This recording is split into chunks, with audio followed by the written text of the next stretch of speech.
Olá, bom dia, boa tarde, boa noite, sejam bem-vindos. Meu nome é Guilherme Amorim, eu sou professor de História. Na videoaula de hoje nós vamos tratar sobre o tema do imperialismo do século XIX. Ele é conhecido também como fase superior do capitalismo e nós vamos entender um pouco sobre o porquê dessa frase. Já adianto para vocês que esse é um tema muito importante, que ele tem reflexos na sociedade atual, que nós vamos conseguir entender ao longo da videoaula. E, claro, se você quer entender bastante sobre o tema, quer esclarecer qualquer tipo de dúvida, achou que a explicação do vídeo foi insuficiente, nada substitui a leitura de livros, a consulta de outras fontes, assistir documentários, às vezes assistir filmes, te ajudam a enriquecer mais no seu conhecimento. Mas assim, sem mais delongas, vamos avançar aqui, vamos conhecer nossa aula. Primeiro, eu acho importante a gente entender o contexto histórico. Nós estamos tratando do século XIX e há um elemento muito importante que aconteceu nessa fase da história, digamos assim, que foi muito importante, que é a segunda fase da Revolução Industrial, que ela traz consequências muito impactantes na vida das pessoas, especialmente no continente europeu. Lembrando, nós já havíamos passado a primeira fase da Revolução Industrial, que ela traz principalmente inovações na indústria têxtil. Mas nessa fase da Revolução, ela passa por um processo de inovação dos seus recursos, digamos assim, da potencialidade do aspecto de produção. A sua principal fonte de combustível ela passa a ser, por exemplo, combustível fóssil, carvão, petróleo, enfim.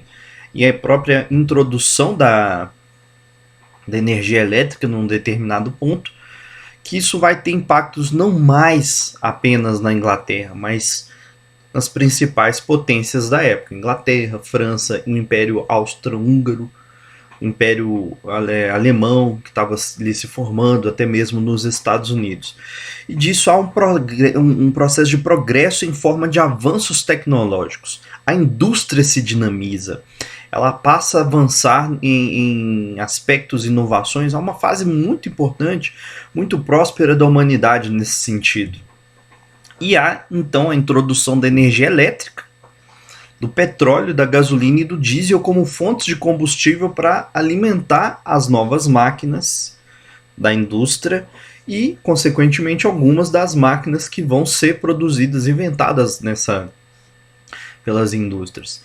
Há um caráter, um aspecto importante da história, que é o século XIX ele é conhecido também como a Belle Époque, um aspecto, é uma expressão francesa conhecida como Bela Época, onde acreditava-se ter chegado num ápice de prosperidade, de soberania, digamos assim, de estabilidade política social na Europa, propriamente dito, de que a humanidade havia alcançado o auge, digamos assim. E nesse aspecto de Belle Époque, de prosperidade, uma série de inovações vão surgindo, algumas de um impacto muito grande na vida das pessoas, que nós vamos ver um pouquinho delas aqui.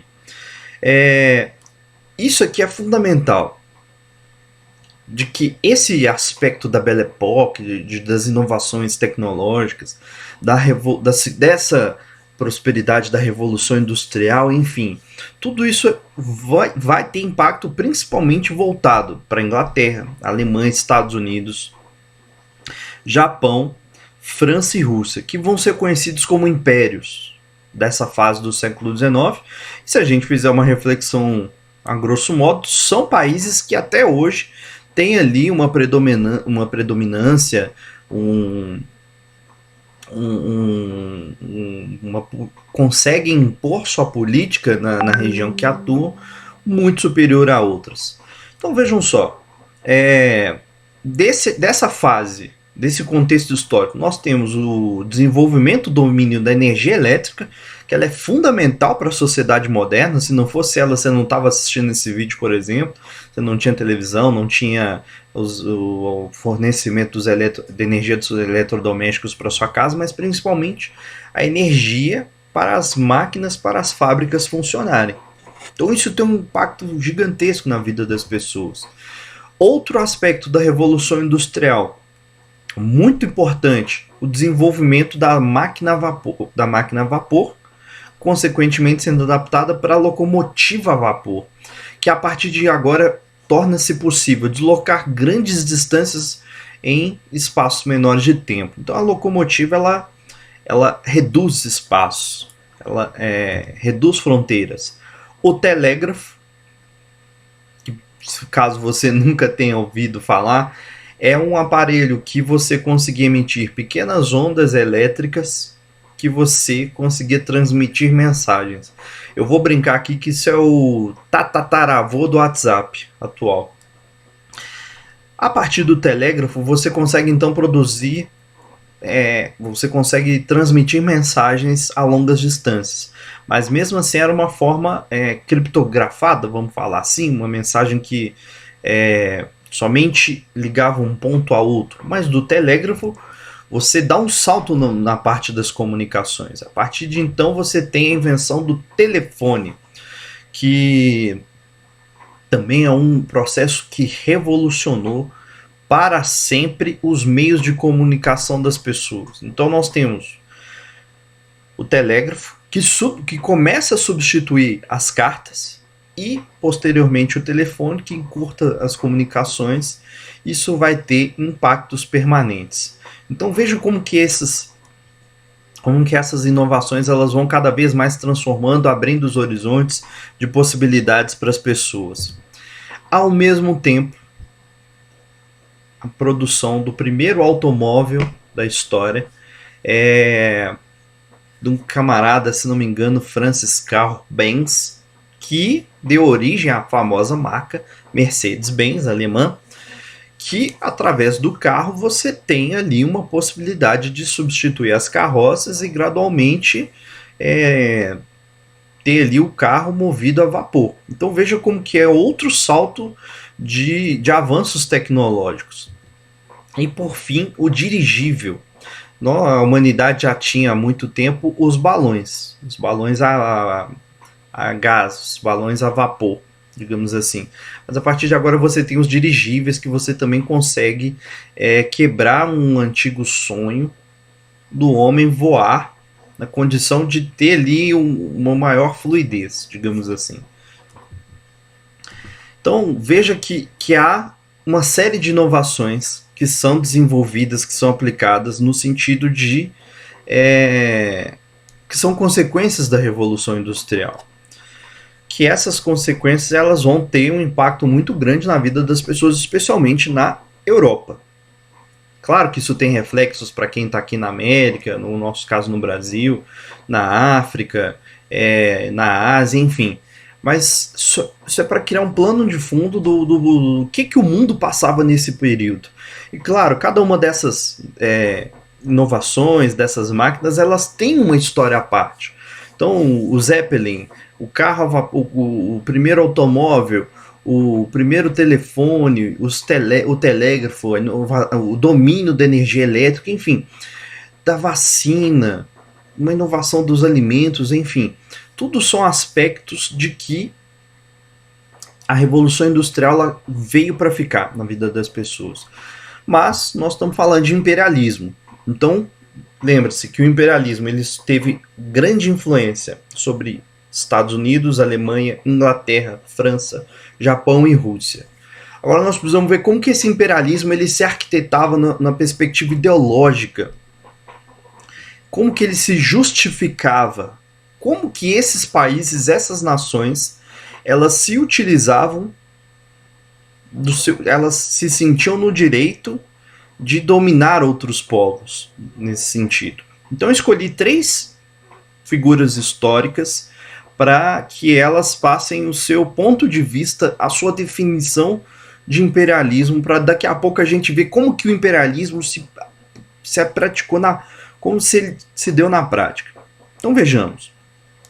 De acordo com John Hodgson, ademais, o imperialismo seria fruto do nacionalismo, do patriotismo, do fervor religioso e do militarismo, além da busca por novos lugares de servirem de porto seguro para seus capitais buscarem lucros.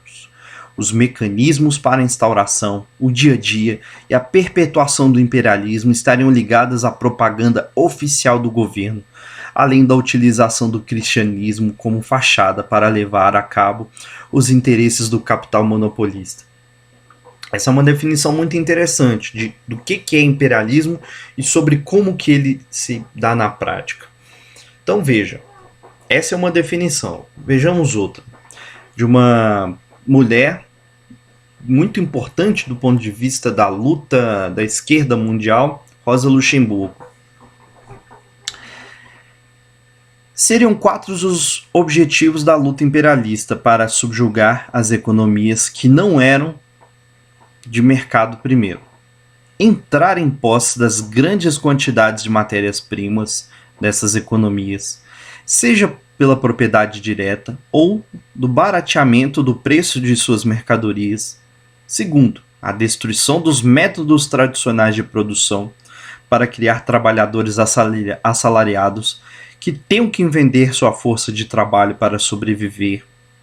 Terceiro, transformar as economias não mercado em economias de mercado. E quarto, separar a indústria do comércio e da agricultura interligados nas economias não mercado. E por fim, camarada Vladimir Ilyich Lenin.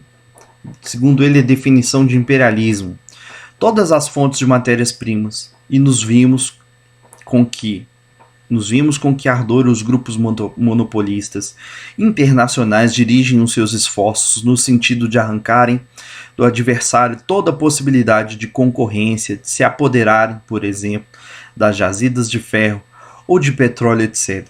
Somente a posse de colônias dá ao monopólio completas garantias de sucesso face a todas as eventualidades da luta contra os seus rivais, mesmo na hipótese de esses últimos ousarem defender-se como uma lei que estabelece o monopólio de Estado.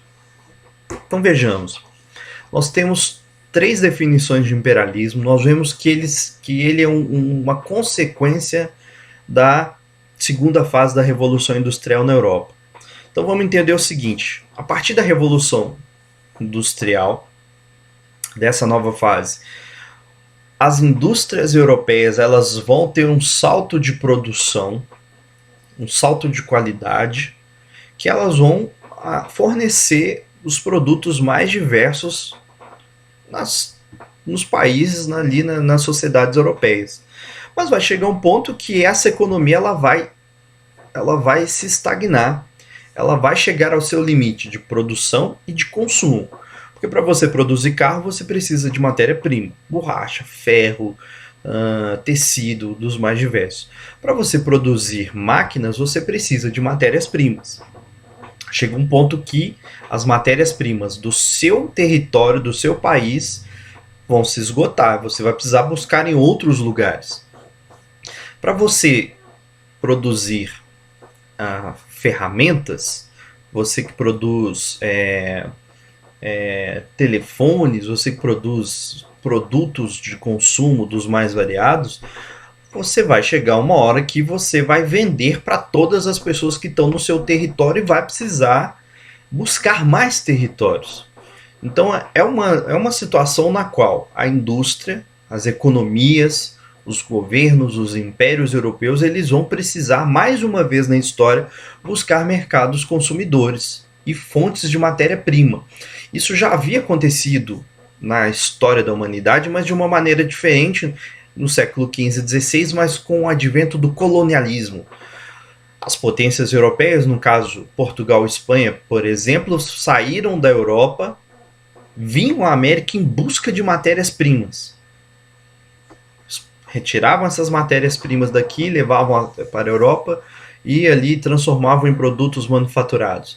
Então veja como que essa nova fase da humanidade, Ela não é um colonialismo, mas ela é um neocolonialismo, e para o nosso caso aqui, mais propício a gente chamar de imperialismo, porque é uma fase em que essas potências europeias elas se tornam verdadeiros impérios no sentido da dominação sobre outros povos. Então, a partir do momento em que eu preciso, primeiro, de mais recursos naturais, matérias-primas, e segundo, de mercados consumidores, eu preciso me lançar em outras regiões do mundo, que é o que nós vamos analisar a partir de agora. Que para que eu faça isso, eu preciso de uma justificativa ideológica. Eu não posso simplesmente falar assim, olha, eu vou sair aqui da Inglaterra, eu vou até a África porque eu preciso. Não, eu preciso convencer as pessoas sobre isso. Eu preciso justificar, inclusive para os povos que eu estou ali chegando daquele território, daquele país, daquela nação que seja, de que o que eu estou fazendo é certo. E eles precisam entender, se submeter, obedecer da forma que seja. Então, em todas as fases da humanidade, todos os grandes eventos, eles têm uma justificativa ideológica. No caso das guerras santas da Idade Média, por exemplo, você tinha uma justificativa do catolicismo. Os casos extremos de guerras, por exemplo, você tinha ali uma justificativa ideológica. Eu não estou aqui dizendo que são corretas ou erradas, mas todas as decisões, todos os atos que os grandes governos, até os indivíduos na história têm uma justificativa ideológica. Então vejamos. O século XIX ele é marcado por um boom científico, tecnológico, e há um camarada, imagino que você já ouviu falar, o Charles Darwin, ele elabora ali a teoria da evolução das espécies, que, de uma forma resumida, ele diz que as espécies, que os seres vivos evoluem. Certo? Só que algumas pessoas, especialmente na Inglaterra, se apropriaram disso de forma muito maliciosa e criaram um tal de darwinismo social, no sentido de que entre os seres humanos, entre o homem, existem aqueles que são superiores. E se apropriaram dessa teoria do Darwin para dizer o seguinte: nós, homens brancos europeus, somos superiores às demais raças pelo mundo afora. Então nós, brancos europeus, somos superiores à raça negra, à raça indígena, à raça amarela, à raça parda, etc. Então isso gerou e ainda gera uma série de ações que a gente pode considerar hoje como absurdas, porque a ciência ela avançou a tal ponto para entender o seguinte: não existem raças, existe a raça humana, pronto e acabou. O máximo que nós podemos considerar são diferentes etnias, diferentes culturas, diferentes povos, nenhuma superior ou inferior à outra, no máximo diferentes. Mas a partir do darwinismo social, há uma expressão que surge, que é a seguinte: nós, europeus, precisamos carregar o fardo do homem branco, de levar a prosperidade, de levar a civilização para outros povos, para outras partes do mundo. Então vejam só, essa charge ao lado, a partir de agora nós vamos trabalhar muito com charges para tentar deixar mais claro as explicações. Essa charge ao lado ela é muito interessante, porque ela tem uma mulher, ela tem ali ao centro principal uma mulher, seguida por alguns homens que estão armados e tal, e nessa bandeira que ela está carregando, assim, ela representa a civilização. Então veja que há uma mulher branca ali, dos cabelos claros, representando o aspecto europeu, que essa galera está indo combater lá ao fundo pessoas negras. Ou seja, os europeus estão indo combater a ignorância, o atraso, o que há de mais brutal na civilização, que são os negros africanos. Então veja como que você, através da arte, e a arte ela é fundamental como forma de propaganda também, mas veja como que através da arte você consegue transmitir uma mensagem para justificar, para ensinar, para outras pessoas, tanto na Europa, mas principalmente na África, de que eles são inimigos. Enfim, mas agora vamos dar uma avançada aqui e tentar analisar como que o imperialismo se deu em algumas regiões do mundo. Primeiro, o imperialismo na África. O continente africano hoje ele é interessante porque ele é dividido em, se não me engano, em 56 países das mais diversas culturas e línguas, mas o interessante é que no continente africano nós encontramos países e regiões que falam inglês, francês, português, alemão, enfim, italiano, até hoje.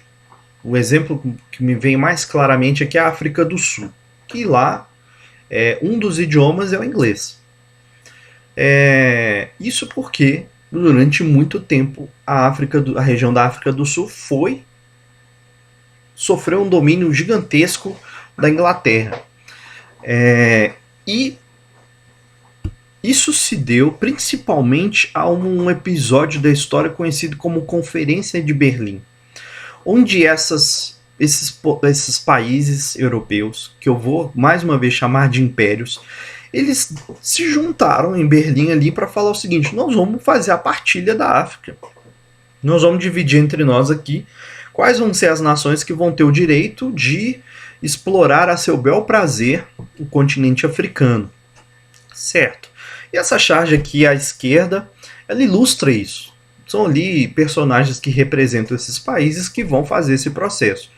Qual o grande X da questão da Conferência de Berlim? Nenhuma nação africana foi convidada ou mesmo consultada para saber o que eles achavam sobre isso.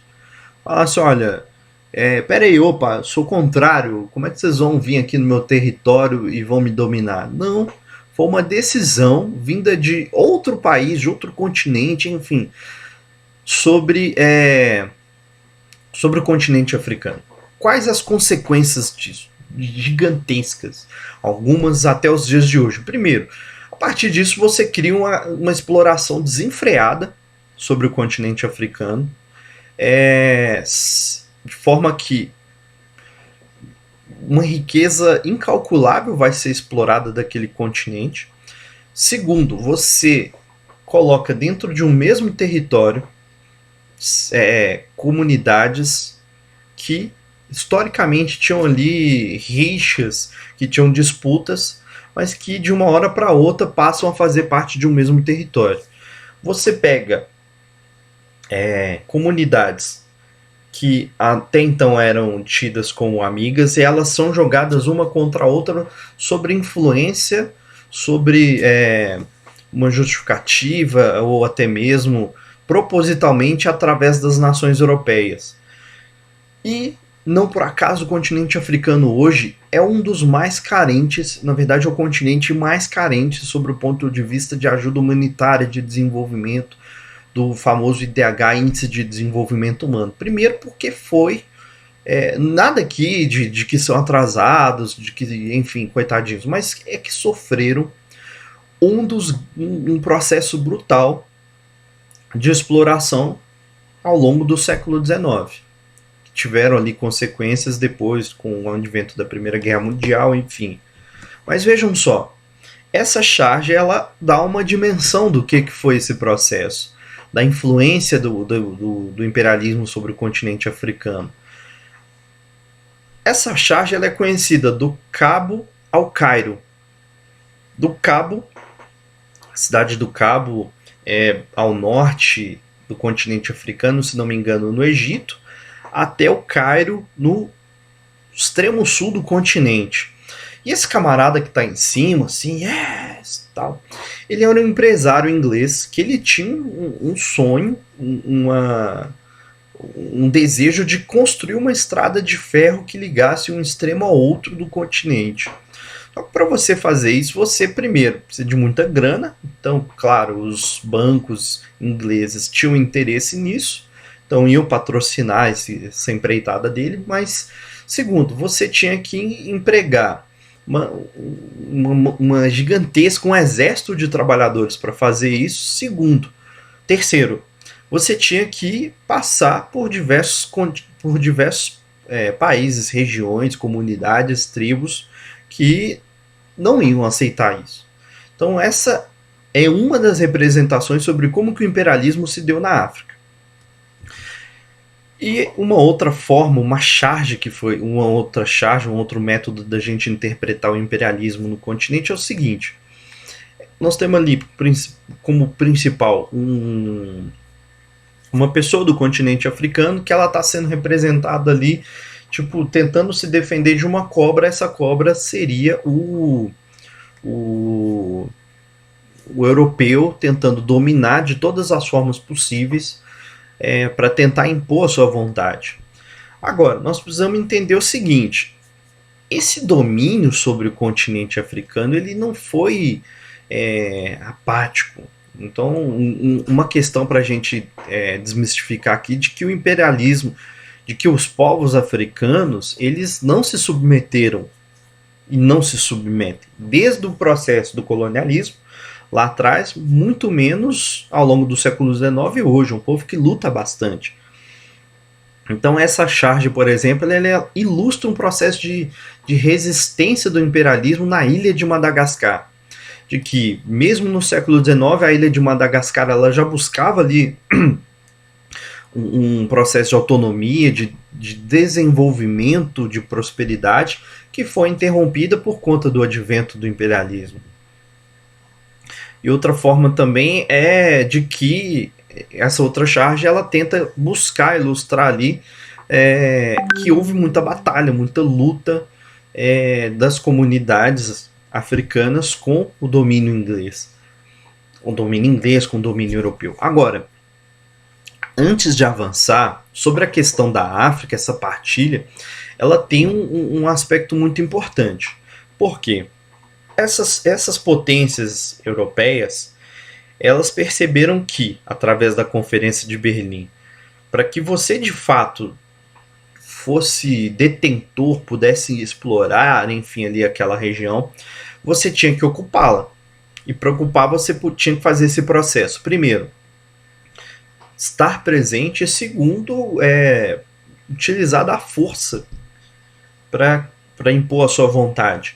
Então lá, um dos aspectos que vão contribuir, que vão culminar na Primeira Guerra Mundial, de que há um certo desenvolvimento, um princípio de corrida armamentista, no sentido de que, quando havia conflitos entre as potências europeias na Europa, eles não iam começar a resolver, entrar em guerra ali, não. Eles iam tentar resolver esses conflitos, esses atritos na África, no continente africano, de forma que, se a França tivesse disputa com a Alemanha, eles iam, a Alemanha ia tentar tomar os territórios franceses do continente africano. Então veja como que começa a haver uma disputa de territórios no continente africano, e isso vai gerar consequências que vão culminar na explosão da Primeira Guerra Mundial. Imperialismo na China.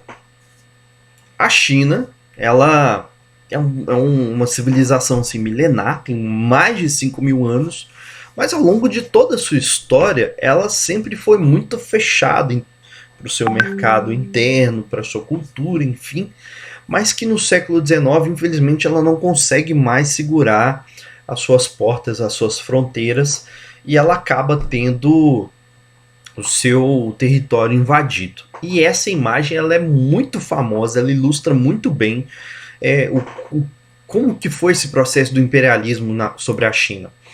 É uma imagem que ela traz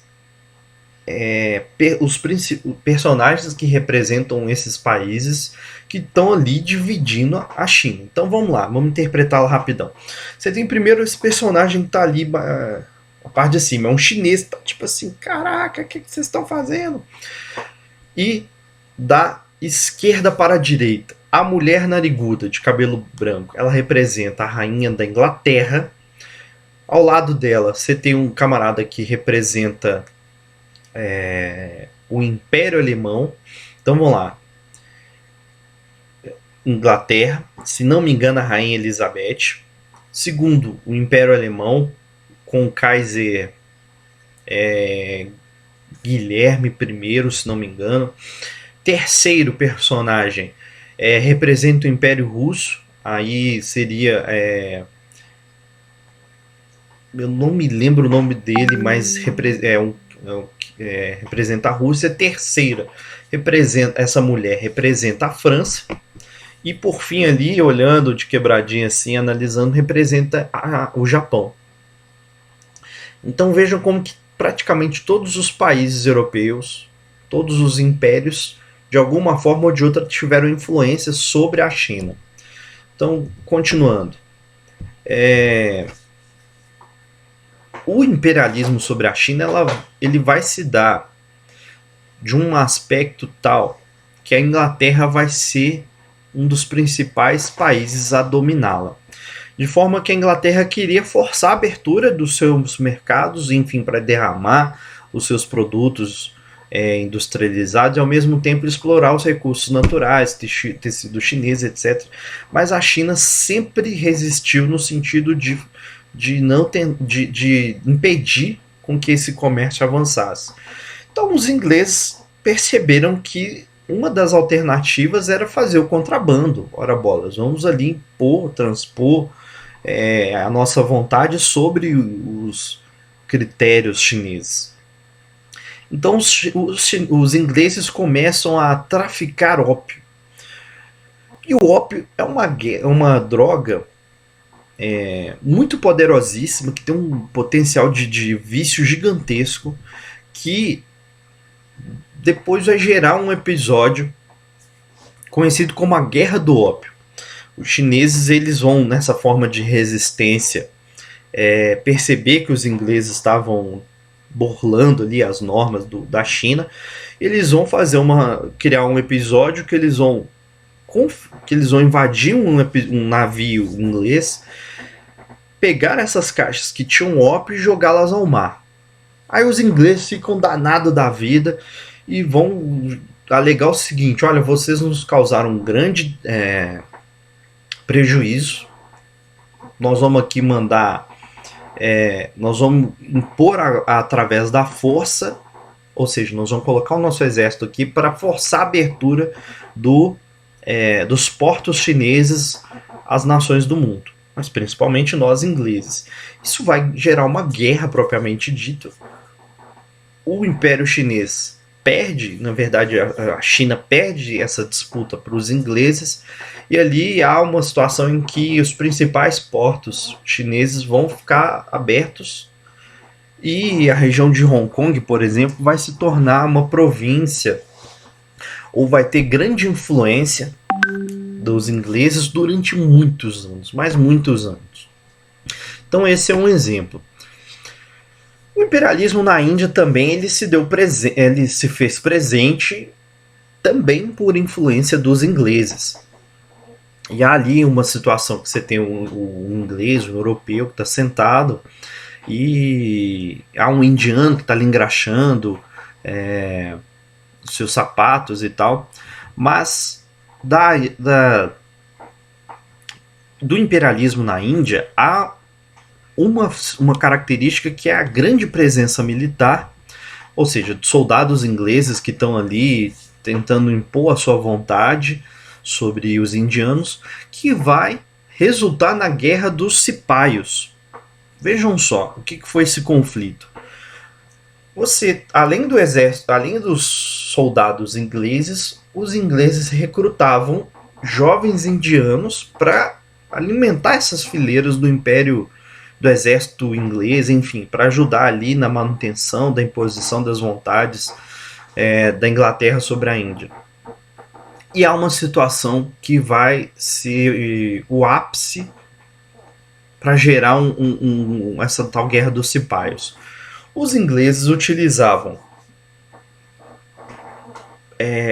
do couro da vaca e da banha do porco para ali utilizar para fazer a manutenção das armas e da alimentação, enfim, dos modos da alimentação, do dia a dia das coisas. E há esses dois elementos, a vaca e o porco, que, não sei se você já ouviu falar, a vaca ela é sagrada para os indianos. E o porco, ele é considerado um animal impuro para os muçulmanos.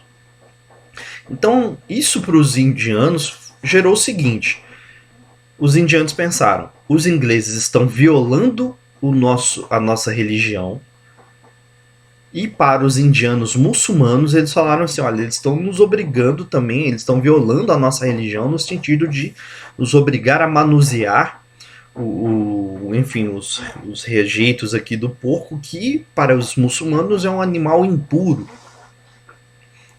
Então, a partir desse processo se gera um conflito, que é essa guerra dos cipais, que eu estou aqui falando de uma forma muito superficial, é claro, mas que vai deixar claro o seguinte: houve também resistência, tanto na China quanto na Índia, desse aspecto do imperialismo.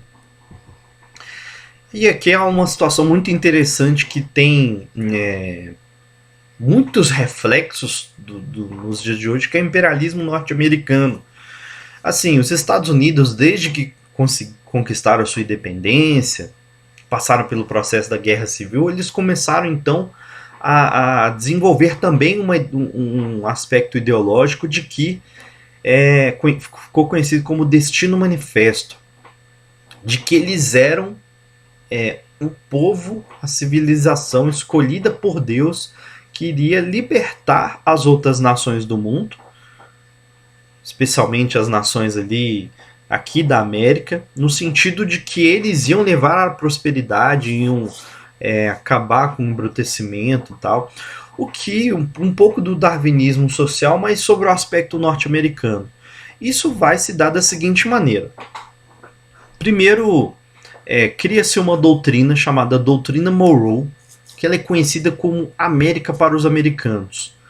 Os Estados Unidos, quando eles estavam ali começando a se organizar enquanto nação, enfim, ao longo do século XIX, eles percebem que as nações europeias, especialmente Inglaterra, França e tal, Império Alemão, eles estavam criando grandes influências em todas as regiões do mundo. Então eles decidem o seguinte: olha, a América para os americanos, mas não americanos brasileiros, argentinos, a América para os norte-americanos, para os estadunidenses.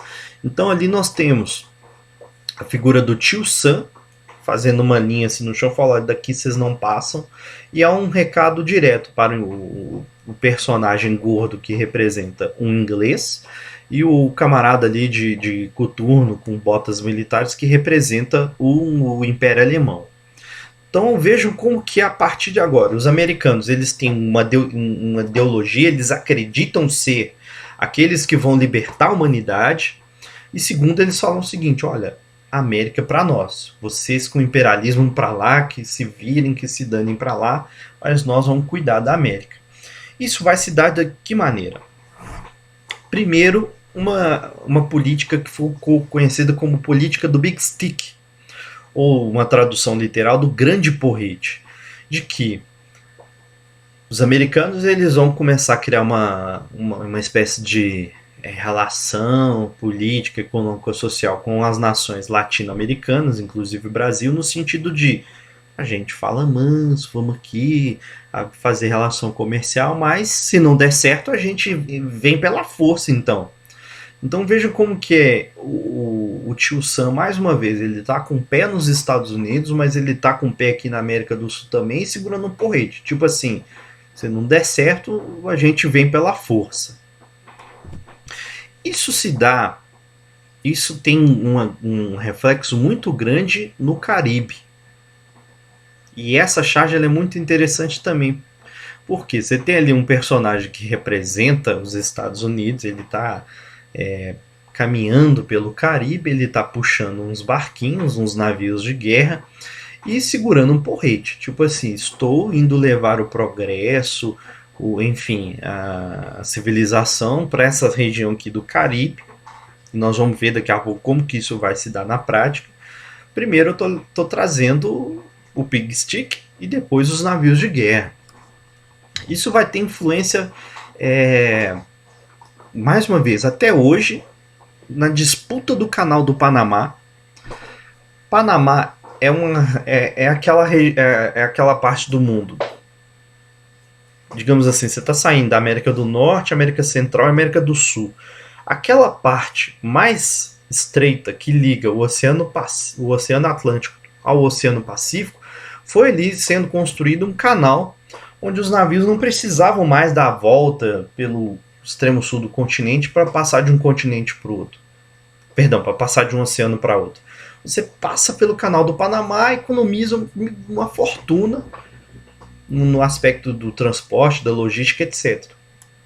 Esse canal ele pertencia à Colômbia. Mas os Estados Unidos eles decidem o seguinte: não, agora esse canal pertence a nós. Todos os navios que passarem por aqui agora vão pagar impostos. Esses impostos vão, de alguma forma ou de outra, para os Estados Unidos. Isso é um negócio que foi decidido lá no século XIX, mas acontece até hoje. Os Estados Unidos têm uma influência gigantesca sobre o Canal do Panamá e sobre a Colômbia de um modo geral. E fruto da política do Big Stick. Um outro aspecto é a ilha de Cuba. Cuba, enfim, colônia espanhola por muitos séculos, mas em 1899 ela, fruto dessa política do Big Stick, enfim, do Destino Manifesto, ela acaba sendo conquistada sobre o aspecto do domínio norte-americano. Se não me engano, uma política chamada Emenda Plant, em que tudo que fosse decidido sobre a ilha de Cuba teria que passar sobre votação no Congresso Nacional Norte-Americano. Então, os americanos enxergam ali uma grande possibilidade, primeiro, de exploração turística, segundo, de exploração dos recursos naturais, tropicais ali da ilha de Cuba. Então veja como que os Estados Unidos construíram ali uma zona de influência no Caribe.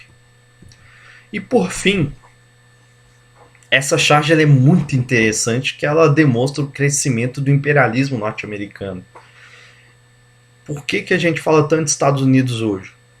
Uma das principais, se não a principal potência capitalista na atualidade, e há ali uma disputa direta com a China atualmente, mas a gente, a partir dessa charge, entende o seguinte: Estados Unidos começaram uma criança, como uma colônia inglesa, foi ali crescendo no processo da sua disputa por independência, ele passa a sua juventude tentando se autoafirmar do seu território, eu posso chamar isso no período que foi a corrida para o oeste, ele se torna um jovem, um adulto que vai ali se entendendo de política, de economia, e a gente chega na fase atual, que é do homem gordo, com essa fase final de imperialismo, que os Estados Unidos são uma grande potência capitalista que consegue influenciar política, econômica, socialmente, militarmente em várias regiões do mundo, inclusive no Brasil, sobre o aspecto econômico principalmente.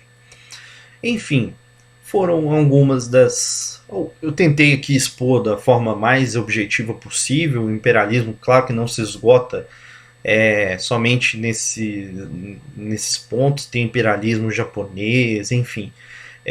Mas eu espero que tenham gostado. Peçam para que curtam o vídeo, compartilhem, se inscrevam no canal para ajudar a incentivar mais o nosso trabalho. Deixe também suas críticas, sugestões, elogios, mande um e-mail, enfim, faça sinal de fumaça, para que a gente continue avançando no nosso trabalho. Espero que tenham gostado e até uma próxima.